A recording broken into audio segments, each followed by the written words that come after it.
What's up, everyone? It's Angel of Dawn slash Riku Keyblade Master back once again. And it's so good to say that once again.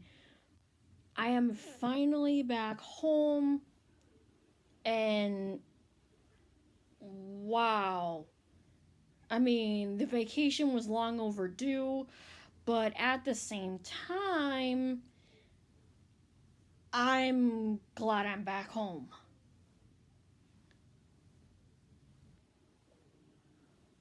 I swear, man, it was crazy.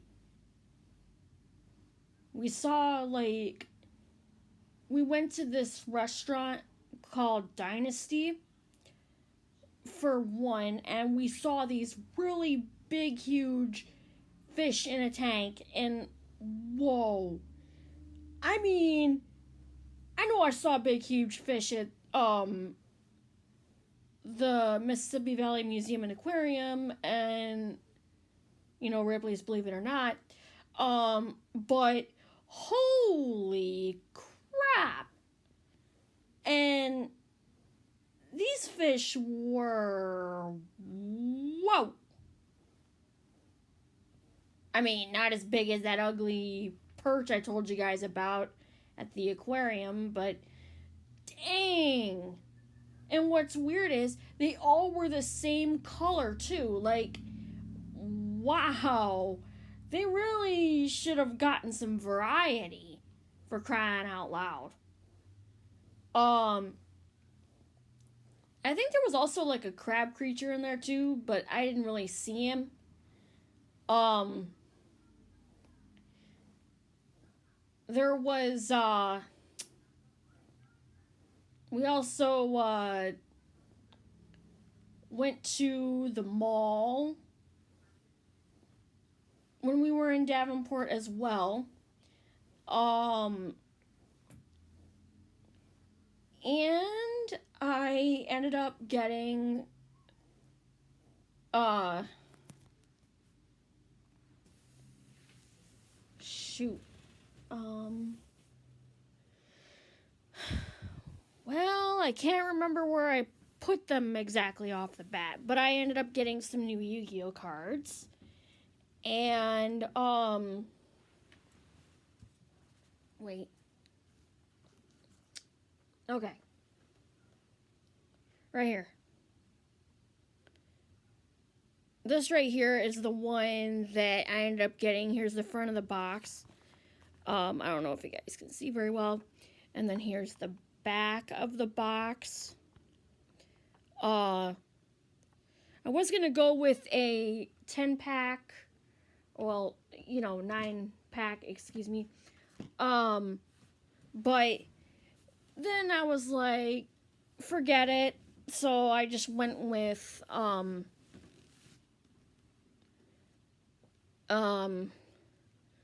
box of 40 to increase my collection.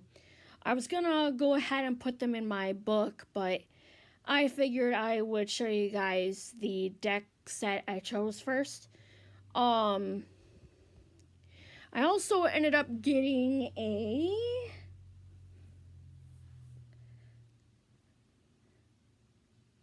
ta-da! You can't really see very well, but on the back of my phone is a butterfly pop socket. Now, for those of you that don't know what a pop socket is, which I didn't even know what a pop socket was at first, basically, see, I used to have to hold my phone like this, like really, really tightly, so I didn't drop it. Well, now with the pop socket, I can just hold my phone like this with the pop socket in between the bottom of the pop socket in between my two fingers, my two middle fingers, excuse me. I can't even talk. And just relax my hand so I don't crap my hand so much anymore. to help me prevent, cramping my hands so much anymore. And speaking of cramping your hands so much, we also went to the Putnam Museum, and they had a lot of hands-on exhibits. I also went down, there's this one hands-on exhibit where you, sit on this chair thing, and you take this big, thick rope, and you pull it up like so. You pull yourself up. Like so, and then you let go of the rope, and it will bring you slowly down. So it's like a really unique little, I don't know per se if you want to call it a ride. But I know for a fact that the last time I was there when I was 6, they didn't have that.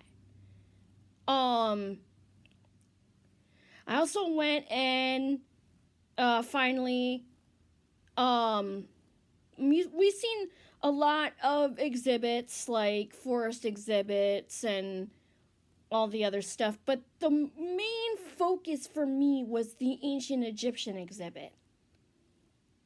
And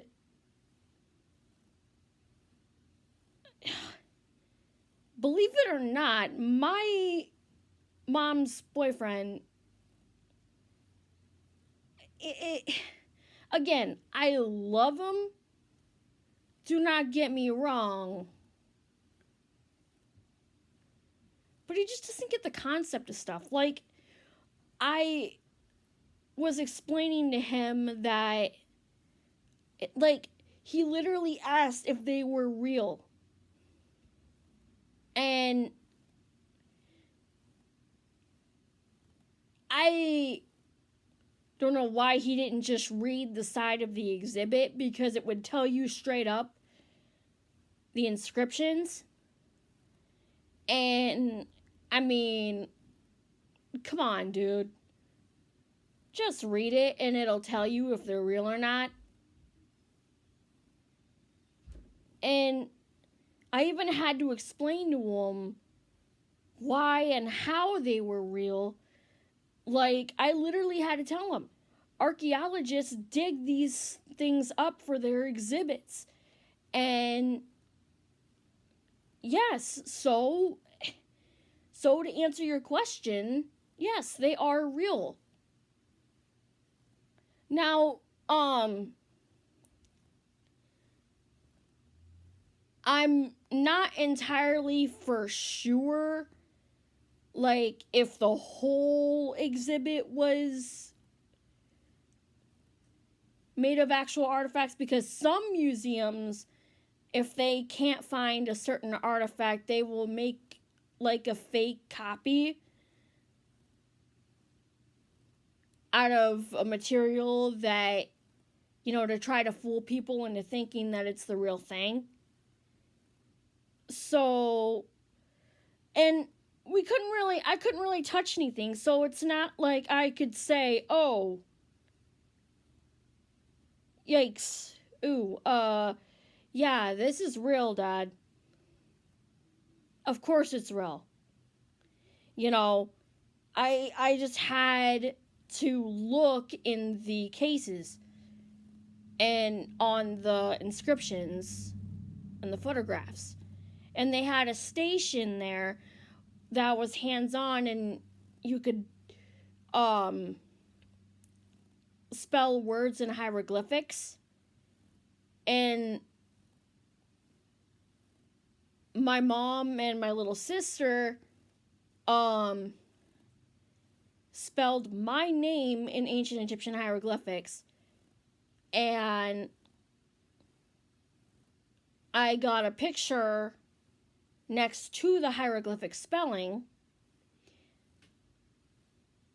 And well, look, the point is the exhibit was a lot different and a bit more lively compared to the last time I was there, well, the only thing that was missing was the big mummy that I saw that was on. He was standing on a pedestal that wasn't very far off the ground at all. Like, I'm not even kidding. It was about the height of just a tad bit past my ankle off the ground. That's it. And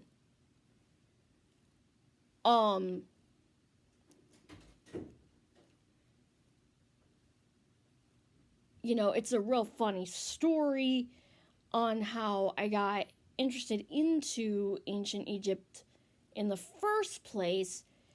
You see, like I said, I went there when I was 6 years old, and my class was there at the museum. When we came to the ancient Egypt exhibit, there was that was back when they had museum curators actually give you the tours and tell you what the inscriptions said and everything. But they had since eliminated all that, and you could tell. And they just went with visual stuff on screens instead. But the ancient Egyptian exhibit did not have that, so I think it was the only exhibit that actually did not have a screen telling you what everything was saying and everything, explaining each artifact, telling you. I mean, that also could have been a good thing to have too, to be able to tell my dad, hey, that's, you know, real. But then again, he's not really a very good listener, so I totally understand why he would miss that if he did.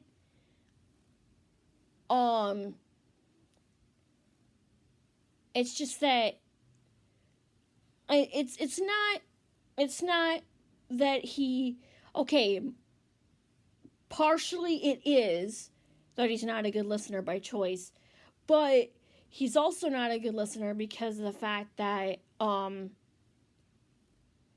don't know exactly how this happened.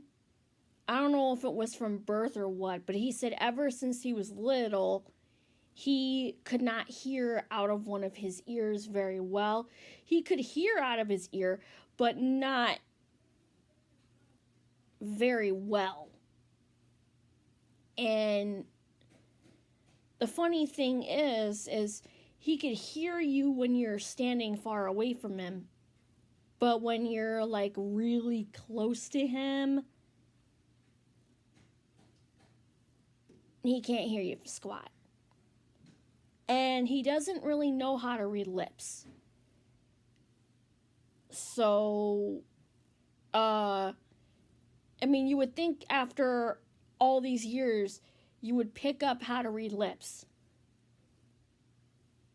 And, I mean, it's kind of insane. But sometimes he just doesn't want to listen either. So it's just, you can't win for losing. But the thing is that, I mean, he's smart, but he's also, he's not exactly smart, if you get my drift. But I'm trying to help him get there. I really am. But don't take this the wrong way. Like, I'm narking on him or anything. Or down talking him or anything. I'm not. I'm just saying that, you know, it's like pulling teeth. But But no. Shoot. I'm trying to think of the last. Oh, when I was in the underwater exhibit, where we saw like a submarine, I saw a clownfish and a blue tang, and my mom's like, "Look, Vanessa, there's Marlin and or Nemo and Dory." Well, she kept calling her Dora, but I knew who she was talking about. But yeah. Oh shoot. I'm trying to remember where else we went. Um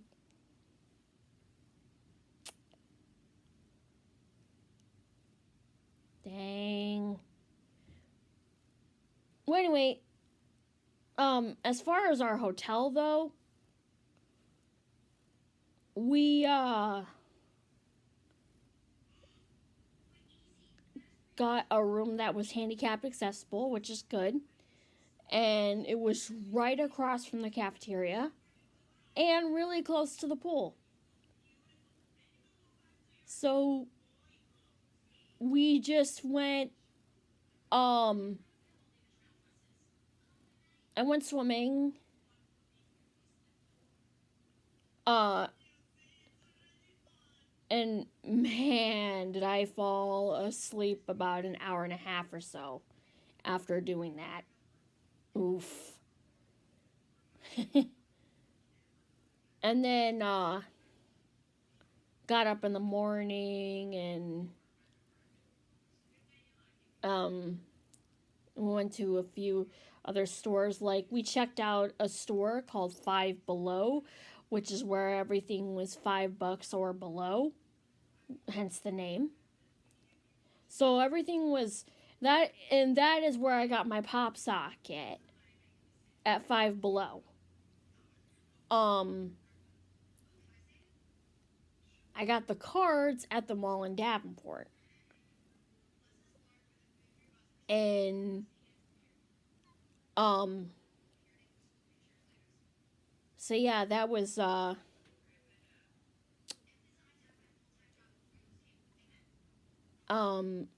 was pretty much it.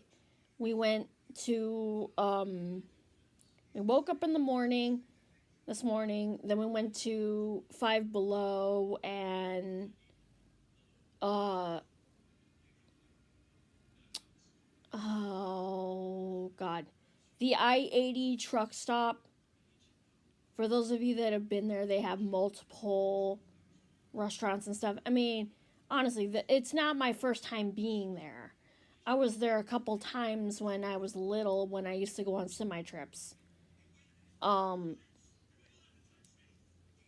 but yeah, after that though, and we came straight home after that, and I got my stuff unpacked and boom, had enough time to record this. I'm sorry if it's a little long. I just wanted to let you guys know how my experiences went, how my vacation went, and